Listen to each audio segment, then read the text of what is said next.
على الكرة، لأنه معنويا مهم جدا بالنسبة إليهم أن يستحوذوا على الكرة هنا في الإسكندرية. محاولة المرور من إسماعيل حداد لم يمر، والانطلاقة من أحمد توفيق وصل مباشرة لشيكابالا، انطلق على الجهة اليمنى يبحث عن التوغل. شيكابالا متسع من المكان، زاد في السرعة، دخل شيكابالا، التسديدة قوية، بابا جول جول جول جول جول جول. يا سلام عليك، شيكابالا يفتح مجال التسجيل عند الدقيقة الرابعة. أين هو دفاع الوداد؟ أين هم لاعبو الوداد؟ شيكابالا وكأنه في حصة تدريبية استلم الكرة، راوغ الأول، مر وتوغل وتوغل وتوغل وسدد، وجول جول من شيكابالا للزمالك عند الدقيقة الخامسة من انطلاقة الشوط الأول. يا له من جول ويا لها من بداية. شوف العجب ماذا حصل، شيكابالا يجري بالكرة 40 متر، يراوغ الأول، وينه الثاني، وينه الثالث، وينه الرابع، ولا واحد خرج له. شيكابالا يسدد من حوالي 25 متر، كرة أرضية زاحفة على يسار محمد عقيد. هدف أول للزمالك، هدف عجيب وغريب في نصف نهائي دوري أبطال إفريقيا، أنه تكون عندك مساحات بهذا الشكل تنفرد على 30 سنة في عمره. قلت لكم شيكابالا ليس هو شيكابالا زمان، ومع ذلك الخبرة والتجربة صنعت الفارق، والصنعة والمهنة صنعت الفارق. انفرد، سدد كرة زاحفة أرضية على يسار الحارس. أول أهداف المباراة لنادي الزمالك. ليس هناك بداية أفضل من هذه يا شيكابالا، وكذلك لنادي الزمالك المصري. هدف هكذا مبكر يكون له تأثير إيجابي على عناصر نادي الزمالك وتأثير سلبي بالمقابل. محاولة التوغل والدفاع يغطي كورتو. أحمد الشناوي يلعبها الجهة اليسرى من هناك مع رمزي خالد بيسرى، كرة بعيدة للأمام في اتجاه معروف يوسف. حاولت الانطلاقة من شيكابالا ومعروف يوسف، ولكن هذه الكرة بعيدة. كاد يرتكب خطأ فادح هنا في هذه الكرة. كرة أخرى وخطأ لصالح نادي الزمالك، محاولة التوغل، جول جول.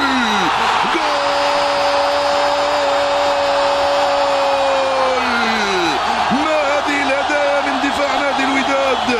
هدية أولى استلمها شيكابالا، وهدية ثانية لصالح نادي الزمالك عند الدقيقة 18 من عمر الشوط الأول. عجب هذا الذي يحدث في 20 دقيقة الأولى من عمر المباراة. هدية كاد يسلمها الحارس في نهاية المطاف. جاءت هدية لا ترد، هدية مثل هذه يجب أن تقبل. هل باسم مرسي هو الذي استلمها؟ هو الذي راوغ؟ لا، ليس باسم وإنما أيمن حفني. الفنان أيمن حفني استلم كرة بيسرى، راوغ وسدد على يسار الحارس. جول ثاني للزمالك في ظرف 18 دقيقة لعب. ولا زملكاوي كان يتوقع هذا السيناريو بهدفين مقابل 0 للزمالك بعد أقل من 20 دقيقة. ولا زملكاوي ولا ودادي كان يتوقع مثل هذا السيناريو وهذه الأخطاء الفادحة في مباراة نصف نهائية دوري أبطال إفريقيا. فاتح اللعب بهذا الشكل فريق الوداد أمام فريق قناص، أمام فريق أي نعم نقول عنه بأنه ما عنده. ثم الثاني، فالثالث جاء وخطأ ارتكبه واحتسبه حكم المباراة دانيال بينيت لصالح شيكابالا في تنفيذ هذه المخالفة بحثا عن باسم مرسي وعن علي جبر وإسلام جمال اللذان صعد. كرة ممتازة،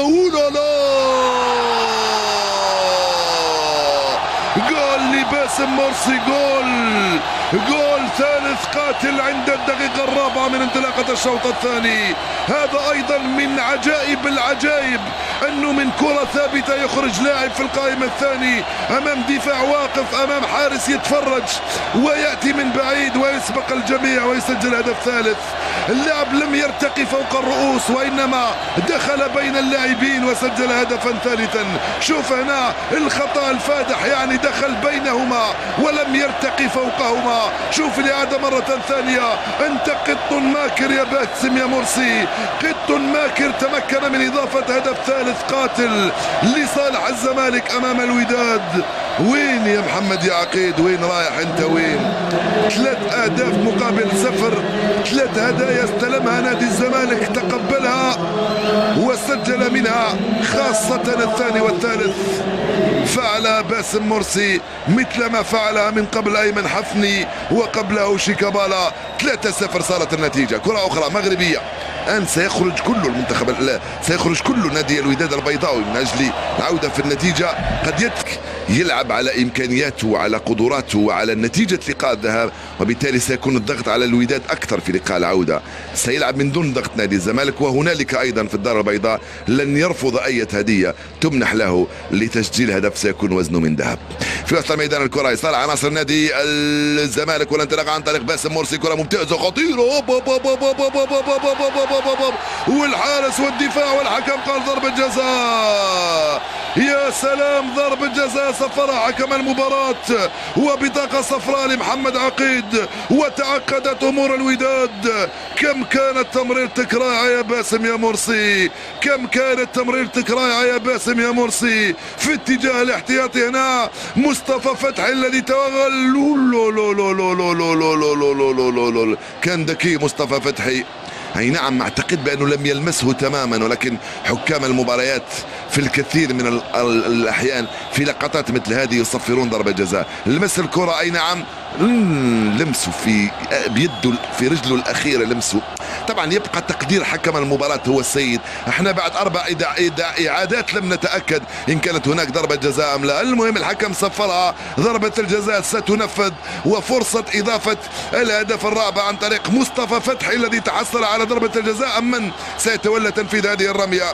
ام اللاعب رمزي خالد ام احمد توفيق؟ المهم نادي الزمالك هو الذي يستفيد من ضربة الجزاء بحثا عن هدف رابع قاتل في هذه المباراة، ونتيجة غير متوقعة تماما إذا تم تسجيل الرابع. وجول وجول وجول وجول، مصطفى فتحي يسجل الهدف الرابع للزمالك.